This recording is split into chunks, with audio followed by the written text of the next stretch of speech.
মঞ্জু কিচেনে আপনাদের সকলকে স্বাগতম।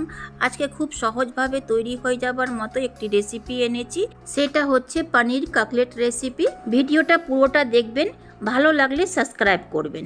গ্যাস জ্বালিয়ে নিয়ে একটা কড়াই গ্যাসের উপর চাপিয়ে দিব। কড়াই গরম হয়ে গেছে, কড়াই দিয়ে দিব 2 টিস্পুন সাদা তেল। তেল গরম হয়ে গেছে, গ্যাসের ফ্লেমকে লোতে করে দিব 1/4 টিস্পুন জিরা। 15 থেকে 20 সেকেন্ড পর্যন্ত জিরাকে ফ্রাই করে নিব। দিয়ে দিব 1 পিঞ্চ মতো হিং। হিংকেও 15 থেকে 20 সেকেন্ড পর্যন্ত ফ্রাই করে নেব। হিংয়ের ফ্লেভার কাটলেটের মধ্যে দুর্দান্ত স্বাদ আনে। আপনি যে কোনো কাটলেট বানান, হিং অবশ্যই দেবেন। কড়াইয়ে দিয়ে দিব কুচি করা 3টে কাঁচা লঙ্কা। 1 মিনিট মতো ফ্রাই করে নেব। আপনারা নিজের স্বাদ মতো লঙ্কা দেবেন। দেব 1 ইঞ্চি মতো গ্রেটেড আদা। 15 থেকে 20 সেকেন্ড পর্যন্ত নেড়ে চেড়ে ফ্রাই করে নেব। দিয়ে দিব একটা মিডিয়াম সাইজের সেদ্ধ করা আলু। আমি ম্যাশ করা আলু দিয়েছি। নেড়ে চেড়ে 2 মিনিট মতো ভেজে নেব। দেব 1/4 টিস্পুন ধনে পাউডার, 1/4 টিস্পুন জিরা পাউডার, 1/2 টিস্পুন কাশ্মীরি লাল মির্চ পাউডার, 1/2 টিস্পুন হলুদ। নেড়ে চেড়ে ভালো করে আলুর সাথে মশলাকে মিশিয়ে দেব। 2 থেকে 3 মিনিট পর্যন্ত ভেজে নেব।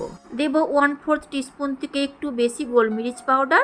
দেব 1 টিস্পুন লবণ, 1/4 টিস্পুন বিট লবণ।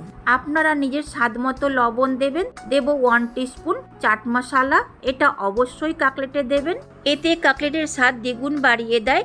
দিয়ে দিব 2 টেবিল স্পুন ধনে পাতা। নেড়ে চেড়ে ভালো করে মিশিয়ে নিয়ে 2 মিনিট মতো ভেজে নেব। দেব ব্রেড ক্রামের বড় টুকরোগুলো। এই ব্রেড ক্রাম আমি বাড়িতে বানিয়েছি। যেগুলো বড় টুকরো রয়ে গেছে সেগুলো আমি বাইন্ডিংয়ের জন্য দিয়ে দেব। নেড়ে চেড়ে ভালো করে মিশিয়ে দিব। 1 থেকে 2 মিনিট মতো ভেজে নেব। দেব 200 গ্রাম পনির। এই পনিরকে আমি হাতে ভেঙে দিয়েছি। আমি পনির কাটলেট বানাচ্ছি, আপনারা সবজি দিয়েও কাটলেট বানাতে পারেন বা পনিরের সাথে সবজিও দিতে পারেন। ভালো করে নেড়ে চেড়ে 1 মিনিট মতো ভেজে বের করে নেব। কাটলেটের বেটার বের করে নিয়ে লবণটা অবশ্যই টেস্ট করে নেবেন। যদি বেশি হয় তো একটা সেদ্ধ করা আলু আরও মিলিয়ে দিবেন, বা কম হলে একটু সামান্য লবণ দিয়ে দিবেন। দেখুন, সম্পূর্ণ কাটলেট বেটার বের করে নিয়েছি। একটা ছোট মতো বাটি নিয়েছি, তার মধ্যে দেব 2 চামচ মতো বেসন, লবণ, 1/2 টিস্পুন হলুদ, 1/4 টিস্পুনের চেয়েও কম গোলমরিচ পাউডার। ভালো করে মিশিয়ে নিব শুকনো বেটারকে। বেসনে অল্প অল্প জল দিয়ে ভালো করে ফেটিয়ে নিব, যেন কোনো রকমের লাম্পস না থাকে। আর খুব ভালো একটা ঘোল বানিয়ে নিব, না বেশি গাঢ় না বেশি পাতলা। দেখুন এই রকম। আপনি এই বেসনের ঘোলে অল্প পরিমাণে লঙ্কা পাউডার দিতে পারেন। কাটলেটের বেটারটা ঠান্ডা হয়ে গেছে, হাত দিয়ে ভালো করে মেখে নেব, যেন কোনো রকমের গোটা না থাকে। গোটা থাকতে গেলে কাটলেট যখন বানাবো ধারগুলো ফেটে যাবে। এই জন্য বেটারটাকে ভালো করে মেখে নিতে হবে। একটা ডিশ নিয়েছি, তার মধ্যে কাটলেট বানিয়ে রাখবো। এবার কাটলেটগুলো বানিয়ে নেব। কিছুটা ডো হাতে উঠিয়ে নিয়ে গোল আকারের সাইজ দিয়ে সামনে ছুঁচলো করে পেছনটা হালকা মতো গোল করে দেখুন কাটলেট তৈরি হয়ে গেল। আরও একটা বানিয়ে দেখাচ্ছি। কিছুটা ডো হাতে নিয়ে প্রথমে মুঠো করে নেব। 2 হাতের মাঝখানে রেখে গোল গোল করে পাকিয়ে একটা ছোট্ট বল বানিয়ে নেব। বলটাকে কোনো এক সাইডে হালকাভাবে ছুঁচলো করে নেব আর পেছন দিকে গোল থাকতে দেব। এইভাবে আরও 5টা কাটলেট বানিয়ে নেব। বাকিগুলো গোলভাবেই কাটলেট বানাবো। দেখুন 10টা মতো কাটলেট বানিয়ে নিয়েছি। এগুলোকে আমি ব্রেড ক্রামে কোটিং করে নেব। নিয়েছি সাদা ব্রেড ক্রাম, বেসনের ঘোল। একটা কাটলেট উঠিয়ে বেসনের ঘোলে ডিপ করে নিয়ে রেখে দেব ব্রেড ক্রামের উপরে। আরও 2টো এইভাবেই করে নেব।